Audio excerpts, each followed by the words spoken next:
வம்ச வழி அல்லது தலைமுறைகளுக்கு, அதாவது இவனுடைய மகன் இவன், இவனுடைய மகன் இவன் என்ற தொடர்ச்சியான சந்ததிகளுக்கு முற்றுப்புள்ளி வைத்த வசனம். தொடர்ச்சியான ஆசாரிய ஊழியத்திற்கு முற்றுப்புள்ளி வைத்த வசனம்.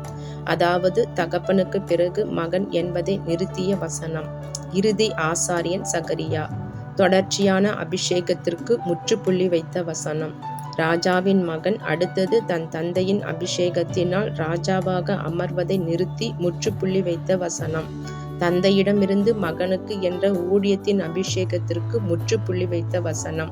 யூத ராஜ சிங்கம் என்ற ராஜரீக அபிஷேகத்தின் ராஜாவாக இயேசு ஆனார். ஆசாரிய ஊழியத்தின் அபிஷேகத்திற்கு இயேசு பிரதான ஆசாரியராக ஆனார். அவருக்குள் நாம் அனைவரும் ராஜாக்களும் ஆசாரியர்களுமாக உள்ளோம். ஆண் ஆதிக்கம் மற்றும் நாங்கள் ஆபிரகாமின் சந்ததி என்ற பெருமைக்கு முற்றுப்புள்ளி வைத்த வசனம். யாக்கோபின் மகன் யோசேப்பிலிருந்து சந்ததிகள் உண்டாகாமல் கர்த்தர் நிறுத்தி புருஷ சித்தம் இல்லாமல் பிறந்த இயேசுவில் இருந்து ஆவிக்குரிய சந்ததிகளை ஏற்படுத்திய வசனம். மரியாளின் கணவர் யோசேப்பு வம்ச அட்டவணை பட்டியலில் இறுதி நபர். யோசேப்பு யாக்கோபின் மகன், மரியாளின் கணவர் மாத்திரமே. இந்த வசனம் முதல் தொடர்ச்சியான தலைமுறைகளுக்கு உட்பட்ட ராஜாவோ ஆசாரியனோ அபிஷேகமோ தலைமுறையோ இல்லை.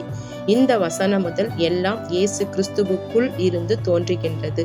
கிறிஸ்துவுக்குள் புறஜாதியாரான அனைவரும் கிறிஸ்துவுக்குள் ஆவிக்குரிய ஆபிரகாமின் சந்ததிகள். கிறிஸ்துவுக்குள் அழைப்பு மற்றும் தெரிந்து கொள்ளுதலின்படி ஊழியக்காரர்களை கர்த்தர் ஏற்படுத்துகிறார். அவர் யாரை வேண்டுமானாலும் ஊழியத்திற்கு அழைப்பார். தந்தையிடமிருந்து மகனிடம் ஊழியம் செல்கிறது என்பது இல்லை. அழைப்பு இருந்தால் மட்டுமே செய்ய முடியும்.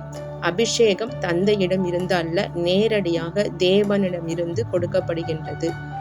சீஷர்கள் பவுல் போன்றோரை இயேசு அழைக்கிறார். அவர்களுக்கு வரங்கள், வல்லமைகள், பிரசங்கங்கள் செய்ய அதிகாரம் கொடுத்து அனுப்புகிறார். இப்பொழுது எல்லாம் மாதிரி. இயேசு வாழ்ந்து நமக்கு ஒரு மாதிரியை வைத்து போனார். நமக்கு பரிசுத்த ஆவியானவர் மற்றும் சத்திய வசனம் கொடுக்கப்பட்டிருக்கிறபடியால் நமது சொல், செயல், குடும்பம், ஊழியம் போன்றவைகளின் மூலம் நாம் பிறருக்கு வாழ்ந்து காட்ட வேண்டும். ஏனென்றால் நம்மை கவனிக்கிறவர்கள் நம்மில் இருக்கிற கிறிஸ்துவை பின்பற்றுகிறார்கள். நமது வாழ்வின் முதலும் முடிவும் இயேசு கிறிஸ்து மட்டுமே. இயேசு பாரம்பரியங்களையும் அதிகாரங்களையும் துரைத்தனங்களையும் சிலுவையில் ஆணி அடித்து வெற்றி சிறந்தார்.